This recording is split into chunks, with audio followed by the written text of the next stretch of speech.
What's poppin', everyone? I'm here. So, it's been a while since I made a video where you can see me, and also been a while since I've been doing consistent uploads. What actually happened was that I lost the place where I normally record. So, I'm in a sort of new place, sort of. It's a makeshift place, which I'm going to have to manage for now, but I hope it's fine.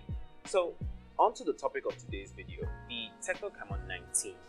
Now, if you know me personally, I don't like to make videos around topics that haven't been confirmed, because I could make a video about something saying maybe the phone has a 200 megapixel sensor, and then it comes out and it has a 2 megapixel sensor. I mean, things like that can happen, and it's not exactly good PR, especially for my channel. But there was something that happened recently with Tecno that made me a little interested. So I decided, let's actually talk about the Tecno Canon 19 as my return video, and hopefully I'll be able to make more consistent videos on other things as we move along. Now, the first thing, which is actually the most important thing, is the new camera technology that's coming with the Tecno Canon 19. Now, we already know that Tecno as a brand has different kinds of phones they bring out.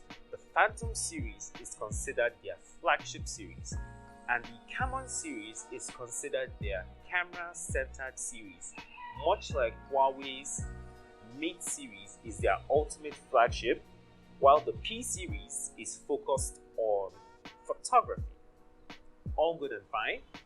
Now, what is the new thing that we're talking about? So recently, Tecno and Samsung have been working together to make a smartphone sensor that should supposedly be able to capture more lights, up to 2 times more lights than a regular sensor of its size.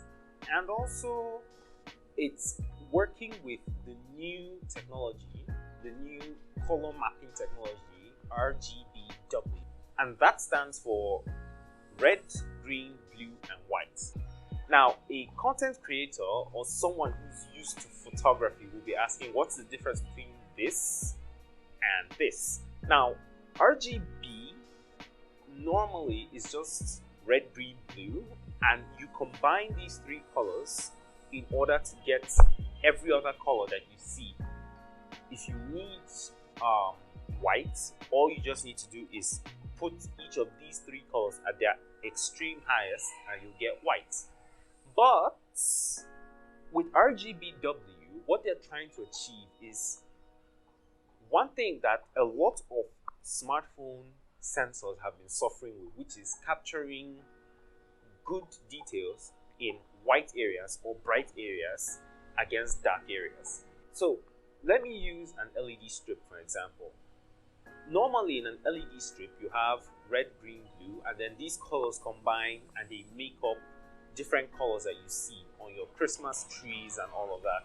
Now with an extra white in there, it's able to give you a clearer depiction of the color white in general.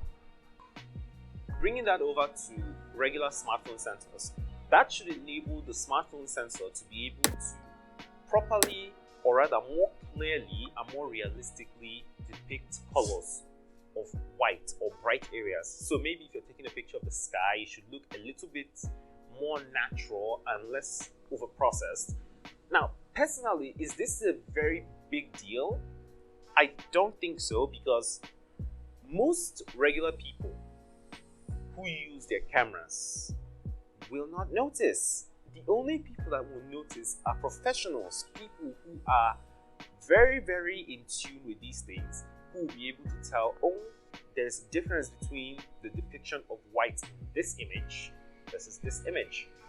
But any improvement is still an improvement. So because of that, I can't really complain.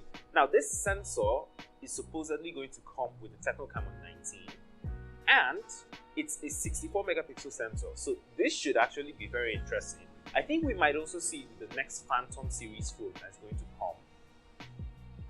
Fingers crossed that everything comes out well. Of course, it's not only the sensor that has changed, it's also the glass with it. I'm hearing it's a new glass plus plastic. They didn't call it Glastic, even though I want to call it Glastic, but I'll keep myself from doing that. And this new glass is supposed to be able to work in tandem with the new sensor in order to allow this sensor to be able to capture up to 2 times more light. I think they said about 1.7 times more lights than usual. We'll have to wait and see how that goes.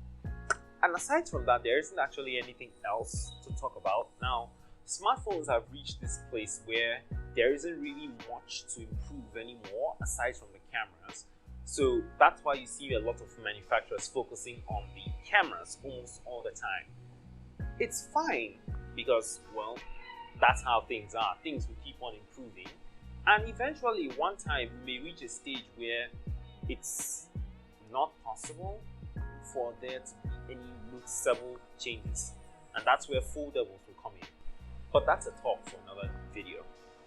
I am happy though that Tecno is planning on implementing the Dimensity chipset into this, at least from the rumors. This is rumored, so I'm not sure about it, but it's rumored to come with a Dimensity chip, either the 900 or the 920. Not very sure, but we'll have to keep our fingers crossed and hope that it's good. And hope that that's what comes out, because if it is, performance is definitely going to be stellar on this. But yeah, that's just about it. Now let me know, what do you guys think? Normally, if you think about Tecno, you're not exactly too enthusiastic, but over the past few years, they've actually been improving, and now we're hearing that they're working with Samsung to try to improve what they normally give us on a regular basis. I'm curious, what do you guys think? Do you guys think this will be fine? Do you think it'll be worse? Do you think it'll be horrible? Let me know. Thanks for watching. I'll catch you in the next video. See ya.